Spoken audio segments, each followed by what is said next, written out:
disponible pour vous. Nous prions ensemble. Notre Père qui est dans les cieux, alors que nous commençons cette émission, nous voulons que tu nous baptises de ton esprit, que tu maintiennes les réseaux, Internet et autres, mais surtout que tu disposes nos cœurs à te comprendre, à t'écouter.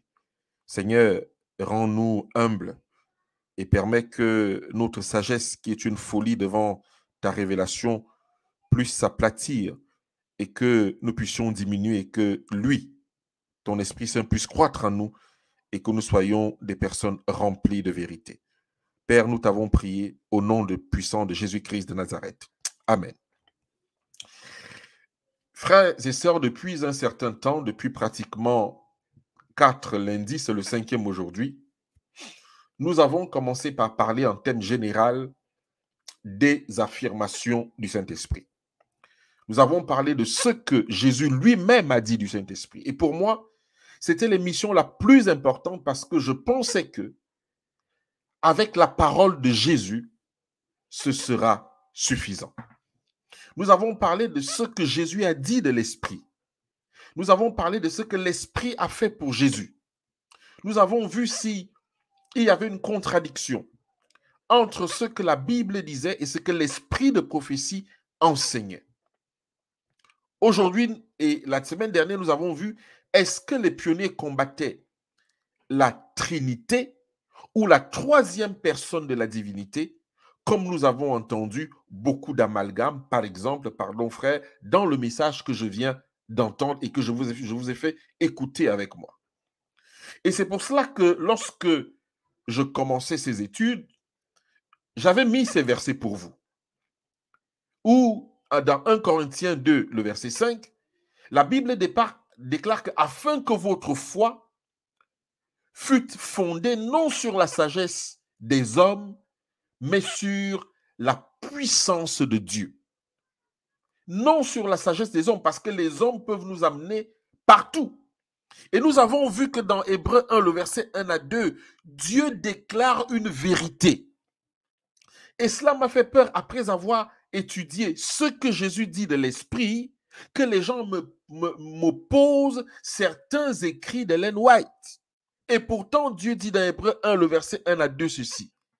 Après avoir autrefois, à plusieurs reprises et de plusieurs manières parlé par nos pères, les prophètes.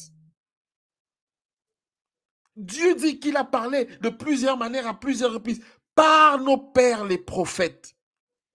Dieu, dans ces derniers temps, nous a parlé par le Fils. Écoutez bien, peut-être que vous n'entendez pas ce que la Bible déclare. Hein?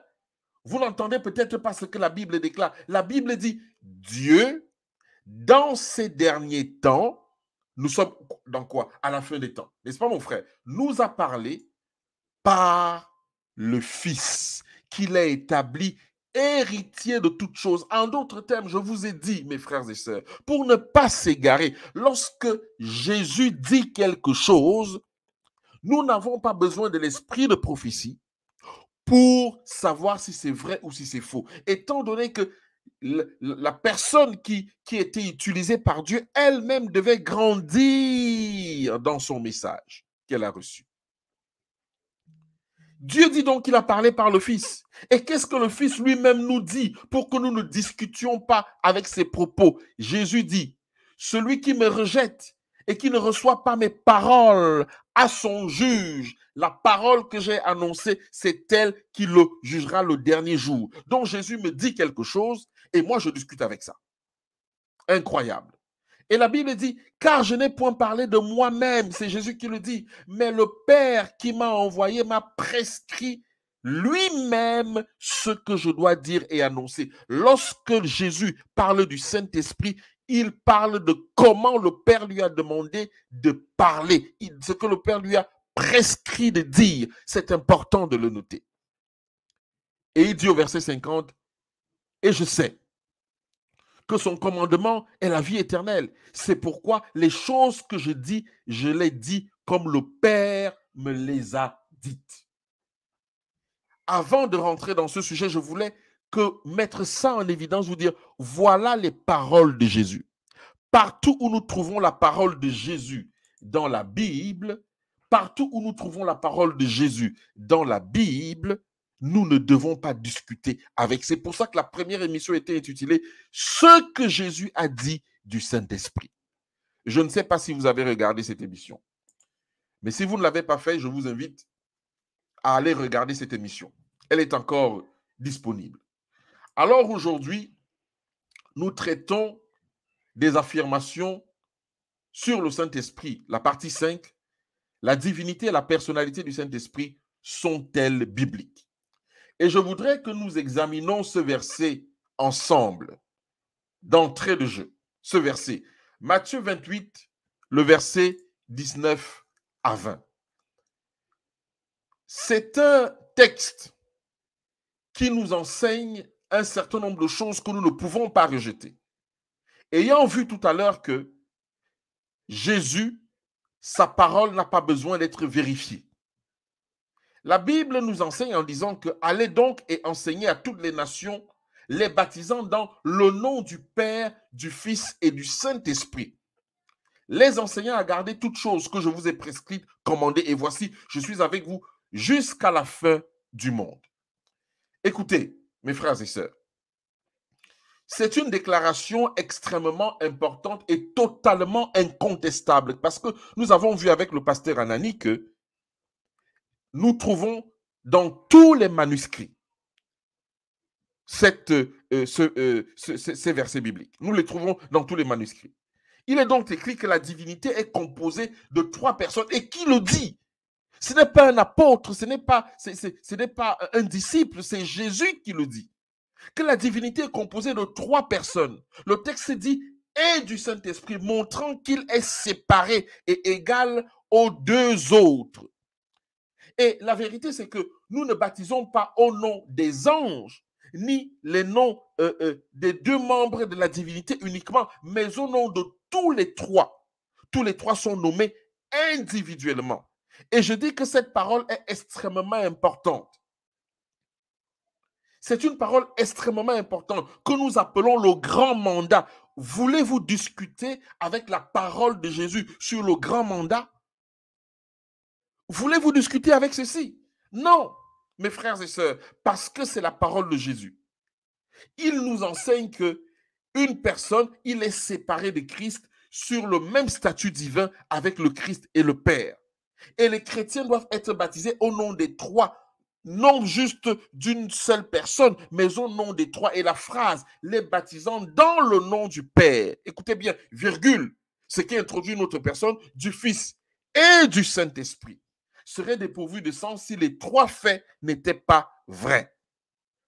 Mon frère, ma sœur, je voudrais que nous puissions vraiment examiner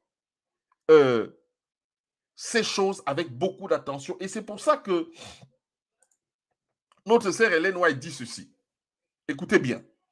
Elle dit ceci. Pardon.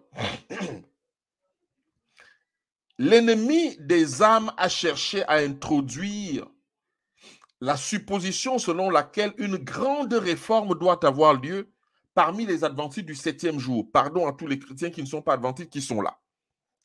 Cette réforme devrait consister à renoncer aux doctrines qui constituent les piliers de notre foi. Écoutez bien ce qu'elle dit. Qui a l'autorité nécessaire pour inaugurer un tel mouvement? Point d'interrogation, c'est qui? Qui a l'autorité pour inaugurer un tel mouvement? Nous avons nos Bibles.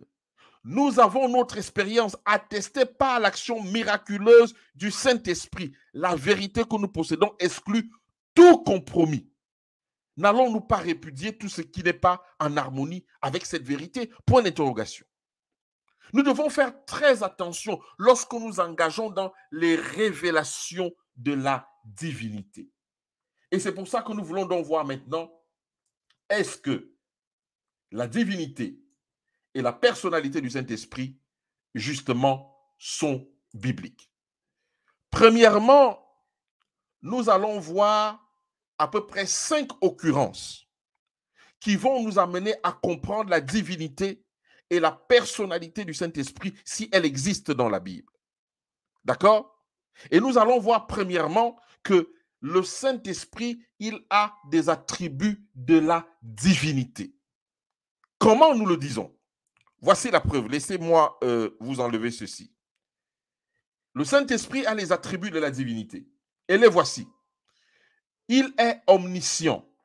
Nous trouvons ça dans 1 Corinthiens 2, le verset 10 à 12. Dieu nous les a révélés par l'Esprit, car l'Esprit sonde tout, même les profondeurs de Dieu. Or, nous n'avons pas reçu l'Esprit du monde, mais l'Esprit qui vient de Dieu, afin que nous connaissions les choses que Dieu nous a données par sa grâce. On nous dit que le Saint-Esprit sonde même les profondeurs de Dieu. Et nous allons faire une différence tout à l'heure.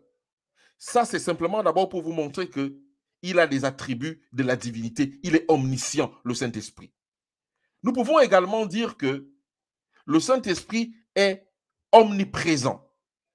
Dans le psaume 137, le verset 7 à 10, il est écrit: « Où irai-je loin de ton esprit? Où fuirai-je loin de ta face? Si je monte aux cieux, tu y es. Si je me couche au sépulcre, t'y voilà. Si je prends les ailes de l'aube, du jour, et que j'aille habiter au bout de la mer, là même, ta main me conduira et ta droite me saisira. » Le Saint-Esprit a donc aussi cet attribut de omniprésent. Mais ce n'est pas tout. Le Saint-Esprit, alors, ça je l'ai déjà mis, omniprésent. Le Saint-Esprit a aussi, il est éternel. Hébreux 9, verset 14 nous dit que combien plus le sang de Christ, qui par l'Esprit éternel, vous comprenez? Il a les attributs de la divinité. Il est aussi éternel. Par l'Esprit éternel, qui s'est offert à Dieu lui-même, sans tâche, purifiera-t-il votre conscience des œuvres mortes, afin que vous serviez le Dieu vivant. L'Esprit éternel. Mais ce n'est pas tout aussi. Il a encore d'autres attributs de la divinité. Il est écrit qu'il est saint. Matthieu 12, verset 32, nous le confirme. Et si quelqu'un a parlé contre le Fils de l'homme, il lui sera pardonné. Mais celui qui aura parlé contre le Saint-Esprit n'en obtiendra le pardon ni dans ce siècle, ni dans celui qui est à venir. Donc, il est aussi saint comme Dieu lui-même. Mais ce n'est pas tout. Il a encore d'autres attributs de la divinité. Il est amour, mais le fruit de l'esprit, c'est l'amour, la joie, la paix, l'amabilité, la bonté, la fidélité, la douceur, la maîtrise de soi. La loi ne condamne pas, certes pas de telles choses. Mais le Saint-Esprit a encore quel attribut de la vérité, de la divinité? Il est la vérité, car Jésus a dit: je suis le chemin, la vérité et la vie. Jean 14, verset 17, même si ce verset est souvent controversé, Jean 14, verset 17, c'est l'esprit de vérité. Donc, il est aussi la vérité, comme Jésus est la vérité. C'est un attribut divin.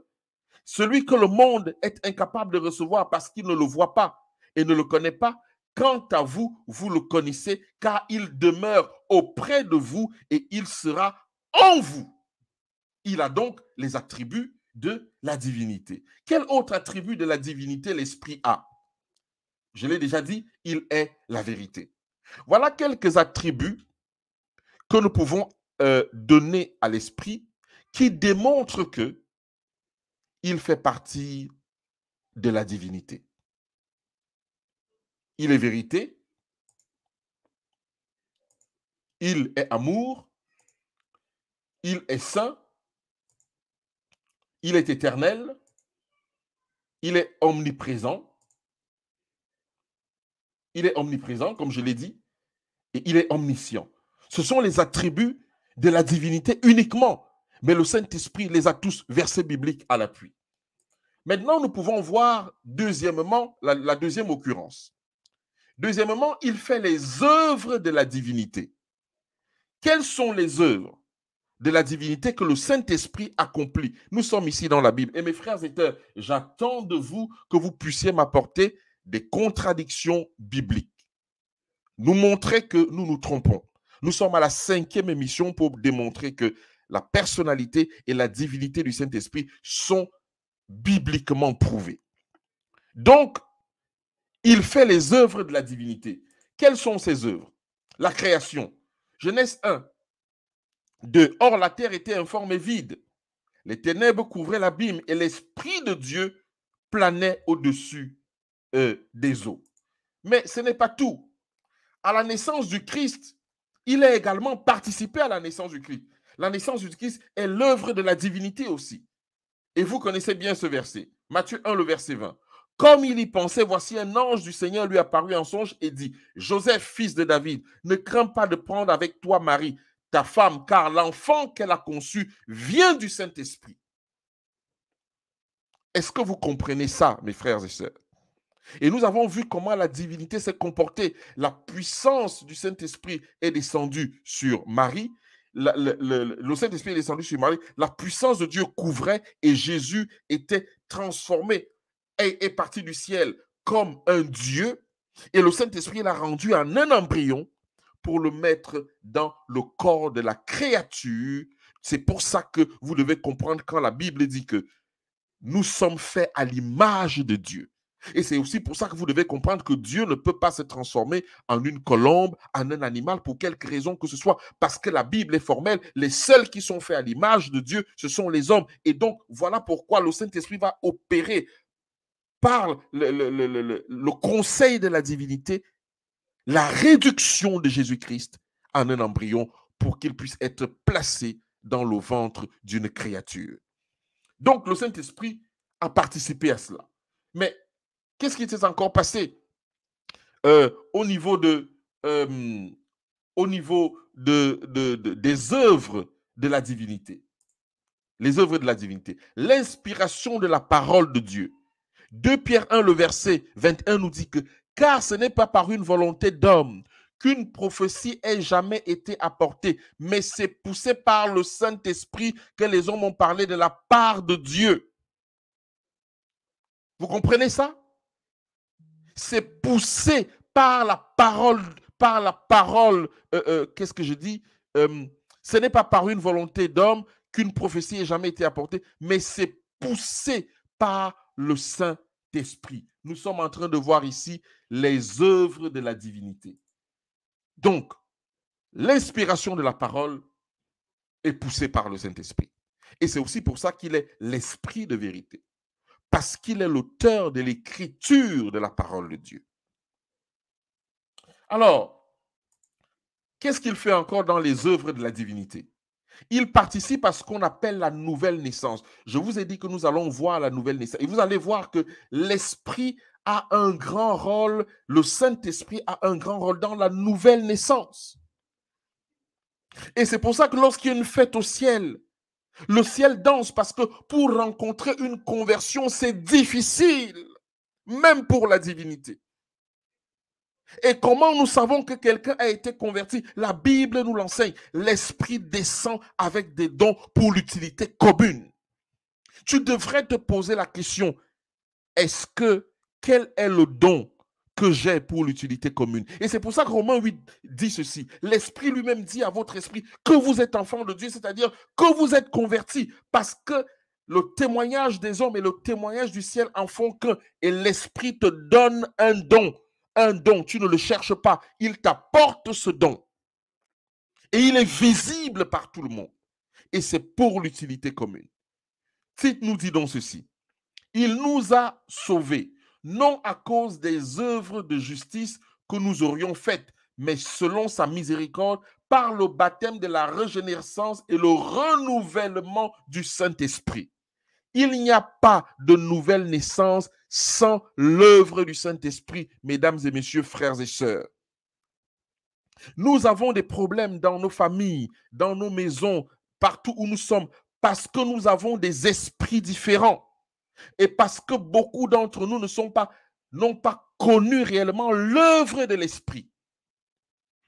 Et les gens pensent que c'est parce que l'on prêche, c'est parce que l'on parle de Dieu, comme je suis en train de le faire, qu'on est baptisé du Saint-Esprit. Les gens pensent que c'est ça, en fait. Je voudrais vous amener quelque part. Je sors un peu de ce que j'étais en train de dire tout à l'heure pour vous montrer quelque chose. Venez avec moi dans Actes Acte 18. Vous allez voir comment quelqu'un qui parle de Dieu avec puissance n'est pas baptisé du Saint-Esprit. Il est même quelque part l'égal de Paul. Parce que les gens pensent que lorsqu'on parle de Dieu, lorsqu'on enseigne la parole, lorsqu'on a beaucoup de followers, lorsqu'on a beaucoup de personnes qui nous suivent, une grande communauté, alors nous avons le Saint-Esprit. Ce n'est pas vrai. Ce n'est pas vrai. Qu'est-ce que la Bible dit? Acte 18. Regardez à partir du verset 24. Qu'est-ce qu'on peut faire lorsqu'on n'est pas baptisé du Saint-Esprit? Qu'est-ce que l'on peut faire? Regardez-moi ça. La Bible dit ceci. Acte 18, le verset 24. Un juif nommé Apollos, originaire d'Alexandrie, homme éloquent et versé dans les Écritures. Vous comprenez ça? Il est éloquent, il est versé dans les Écritures. Ça veut dire qu'il passe toute sa vie dans les Écritures. Vint à Éphèse. On dit ceci, il était instruit dans la voie du Seigneur. Ce qu'on demanderait à tout chrétien, être instruit dans la voie du Seigneur. Il était fervent d'esprit. Il annonçait et enseignait avec exactitude ce qui concerne Jésus. Voilà ce qu'on dit Apollos. Mais regardez ce qui est dit ici. Bien qu'il ne connût que le baptême de Jean. En d'autres termes, Apollos, au moment où il faisait ça, au moment où il était à Éphèse, n'était pas baptisé du Saint-Esprit, mais il était éloquent, il était intelligent, il était instruit, il parlait du Seigneur avec exactitude, il enseignait avec exactitude ce qui concerne Jésus. Mais il ne connaissait que le baptême de Jean. Mon frère, ma sœur, voilà les choses que l'on peut faire même quand on n'est pas baptisé du Saint-Esprit. Même lorsqu'on n'est pas baptisé du Saint-Esprit. C'est pour ça que lorsqu'il y a une fête au ciel, ça veut dire que la conversion a été attestée par la divinité et ils dansent parce que les danses sont rares au ciel. Parce que pour qu'un être humain soit converti, c'est une bataille de la divinité contre la chair. Une grande bataille et qui est souvent à quelques moments pas remportée parce que la volonté d'un homme reste sa volonté. Nous devons faire attention lorsque nous parlons du baptême et lorsque nous parlons de la nouvelle naissance. Alors, voilà les choses qui, l'œuvre de la divinité auquel le Saint-Esprit assiste. Nous avons encore autre chose ici. Nous avons encore l'intercession. Jésus intercède. Le Saint-Esprit intercède aussi. La Bible dit dans Romains 8, verset 26, de même aussi l'Esprit nous aide dans nos faiblesses, car nous ne savons pas ce qu'il nous convient de demander dans nos prières.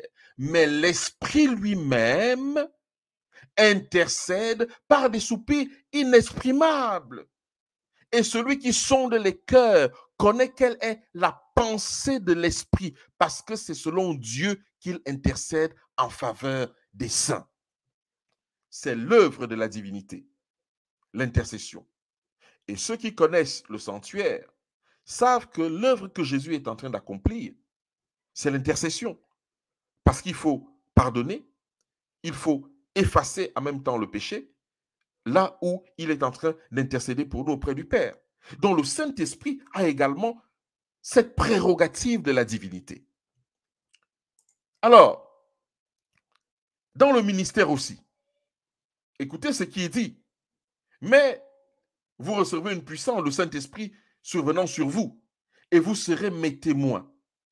Il n'y a pas de possibilité, même si nous sommes reconnus des hommes, d'être un vrai témoin pour Dieu, si nous n'avons pas le baptême du Saint-Esprit, la nouvelle naissance. C'est très important, mes frères et sœurs. Je voudrais maintenant que nous allons un peu plus vite et que nous puissions voir autre chose. Une troisième occurrence. Il exhibe 5 attributs d'une personne. Le Saint-Esprit exhibe 5 attributs d'une personne. Quels sont ces attributs? Regardons ensemble. Pardonnez-moi. Le Saint-Esprit a une intelligence. 1 Corinthiens 2, le verset 10 nous dit, Dieu nous les a révélés par l'Esprit, car l'Esprit sonde tout, même les profondeurs de Dieu.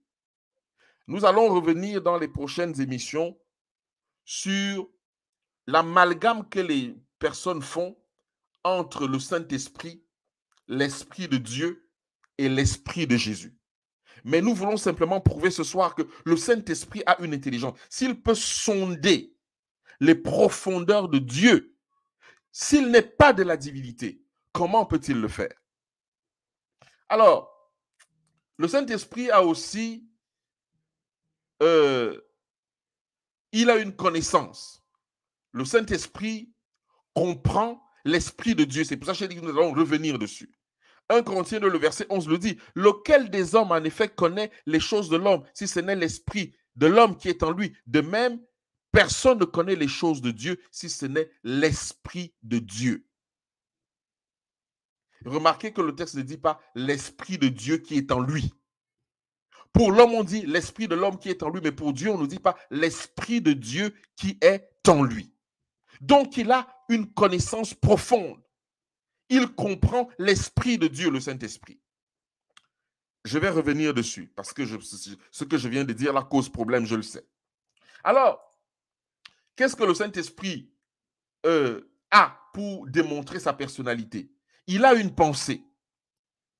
Il est écrit que le Père connaît la pensée de l'Esprit. Romains 8, le verset 27. Et celui qui sonde les cœurs connaît quelle est la pensée de l'Esprit, parce que c'est selon Dieu qu'il intercède en faveur des saints. Donc le Saint-Esprit a une pensée. Nous voulons encore lire ici qu'il possède également des émotions. Et c'est pour ça que le texte nous dit, Éphésiens 4, le verset 30, « N'attristez pas le Saint-Esprit de Dieu, par lequel vous avez été scellés pour le jour de la rédemption. » Oui, il a des émotions, comme une personne aussi, comme Jésus les avait. Alors,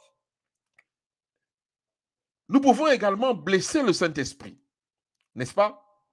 Nous pouvons également blesser le Saint-Esprit. Nous mentons, effectivement. La parole de Dieu nous dit dans Éphésiens 4, le verset 25, « C'est pourquoi renoncez au mensonge et que chacun de vous parle selon la vérité à son prochain, car nous sommes membres les uns les autres. » Bientôt, nous allons voir avec Alliance éternelle la dématérialisation de la fraternité. Comment le mensonge, la calomnie est en train de décimer les familles, la fraternité. Incroyable. Vous comprenez, lorsqu'on a un besoin de l'esprit, les dégâts que cela cause. Des gens sont séparés, divisés, simplement parce qu'ils ne respectent pas le processus de la résolution des problèmes. Et c'est pour ça que Jésus a dit que celui qui ne suit pas ma parole, cette parole est son propre juge. On blesse le Saint-Esprit lorsque nous mentons. Et beaucoup de personnes peuvent se dire des choses, mais lorsqu'on parlera du mensonge, nous verrons que tous, sinon tous, sont coupables. Le Saint-Esprit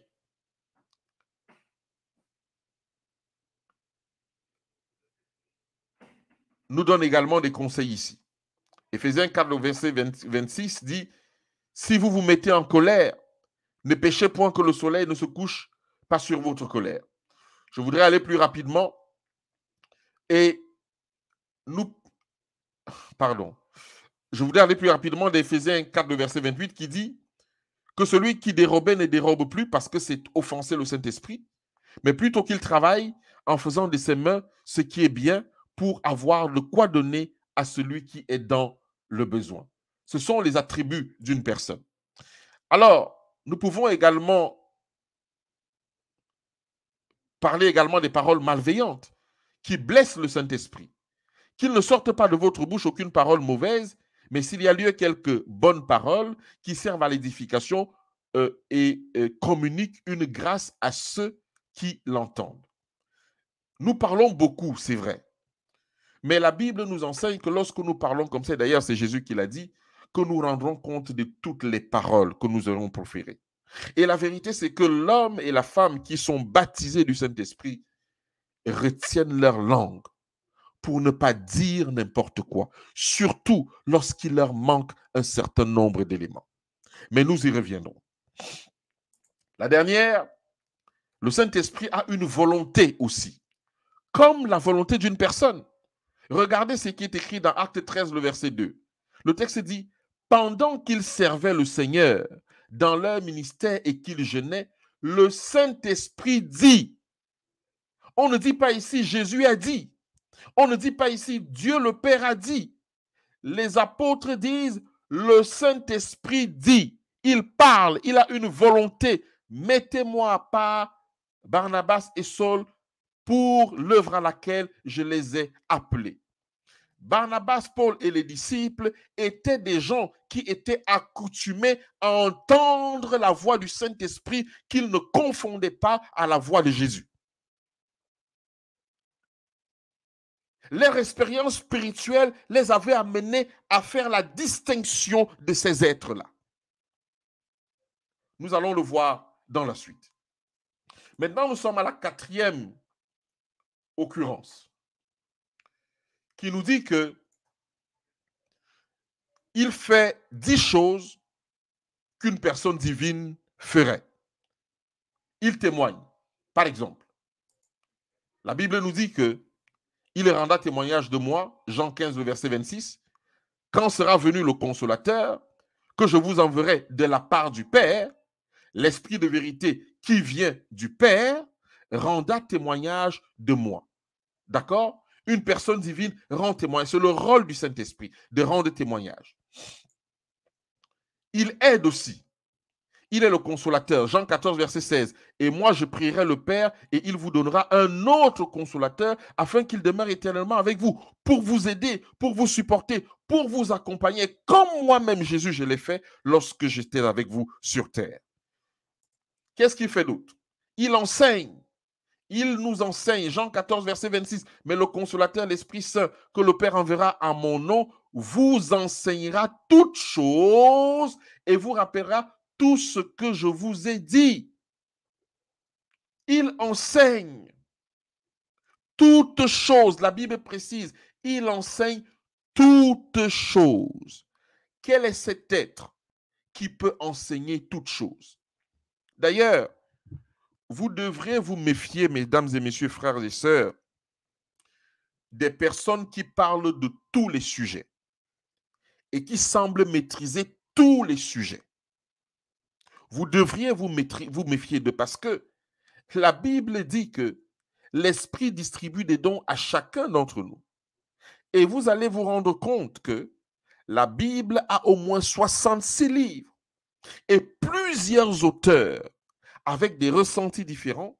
Ils sont dans des endroits différents, avec des histoires différentes.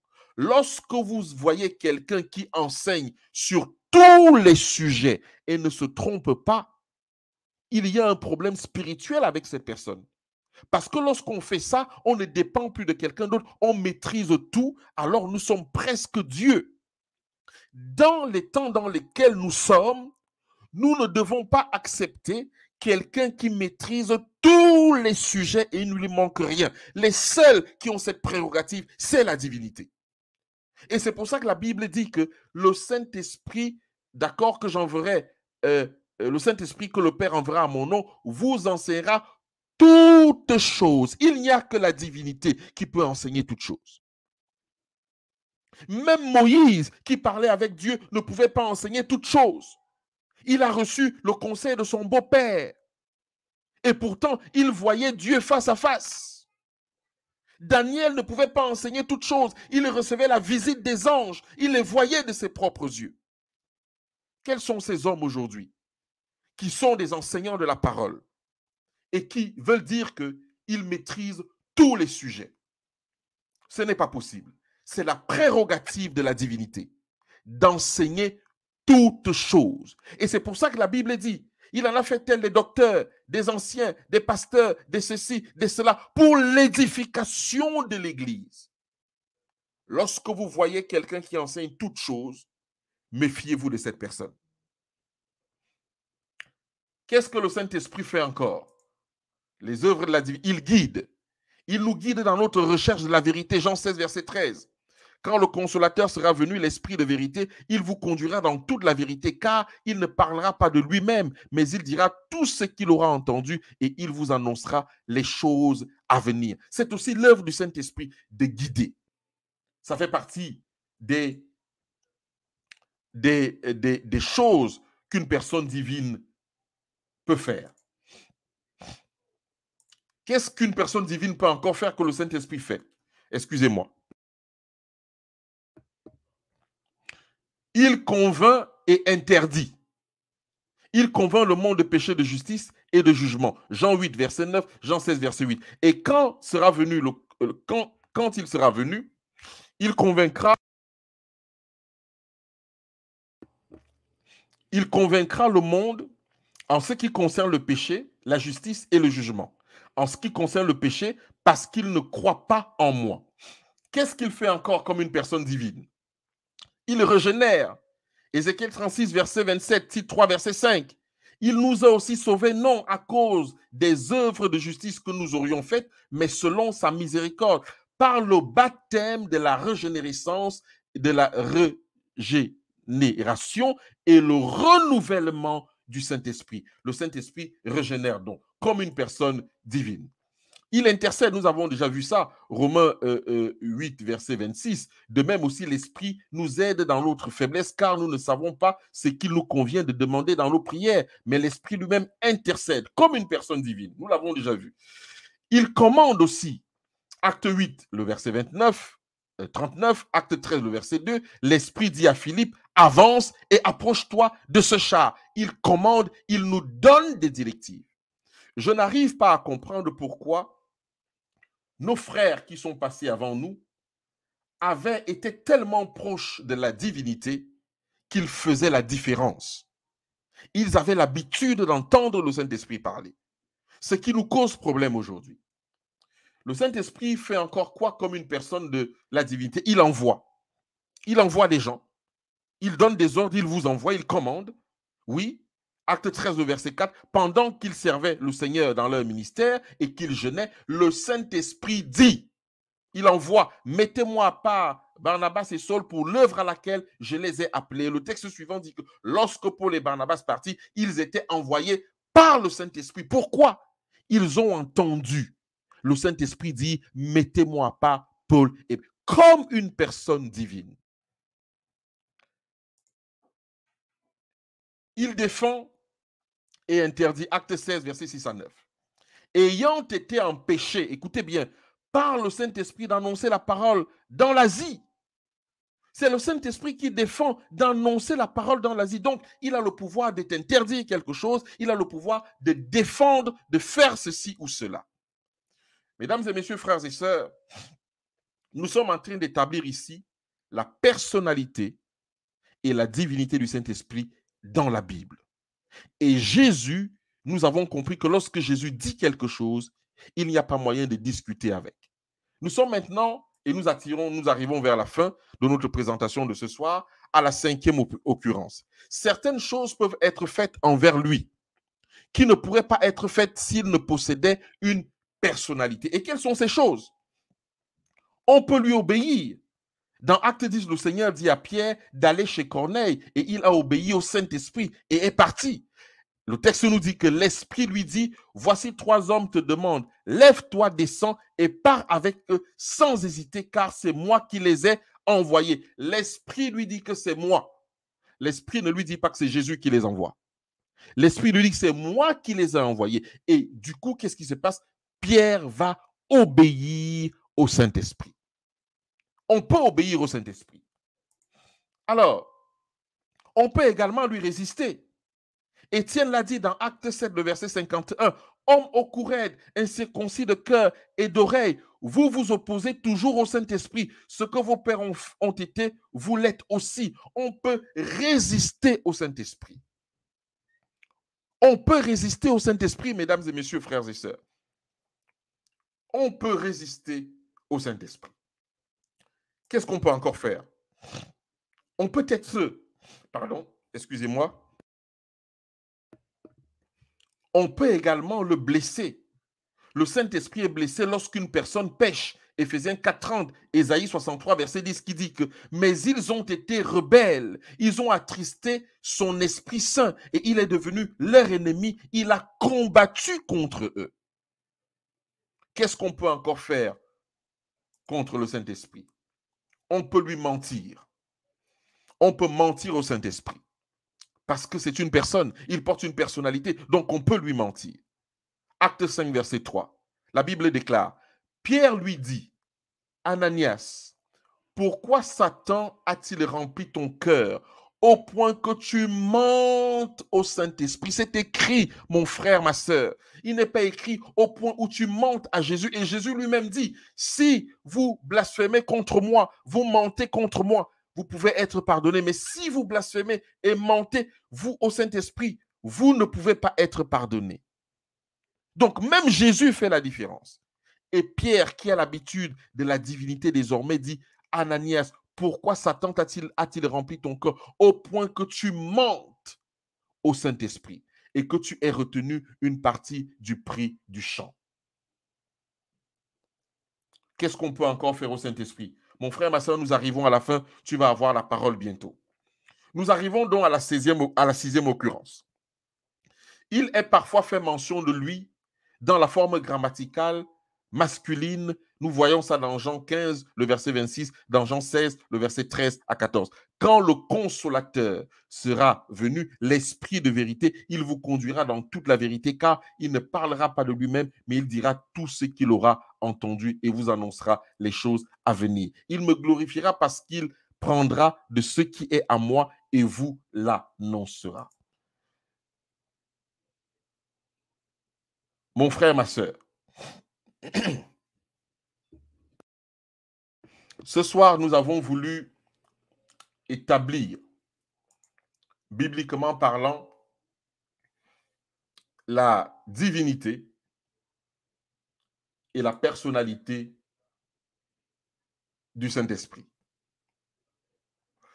Je n'ai cité que des versets bibliques qui montrent que nous sommes en accord avec la parole lorsqu'elle nous enseigne que le Saint-Esprit est une personne et le Saint-Esprit fait partie de la divinité. D'abord, Jésus lui-même l'a dit, et nous ne discutons pas avec ça, mais en plus, nous avons pléthore de versets bibliques qui nous le montrent. Et Jésus a pris la peine de dire, je vous envoie un autre consolateur. Un autre consolateur. Et ce qui n'empêche pas à Jésus d'être totalement avec nous, puisqu'il est devenu, il est redevenu Dieu et un homme est rentré dans la divinité. Donc, il peut effectivement dire que je serai tout le temps avec vous jusqu'à la fin du monde. Mais il a dit, je vous envoie un autre consolateur. Je vais ouvrir l'antenne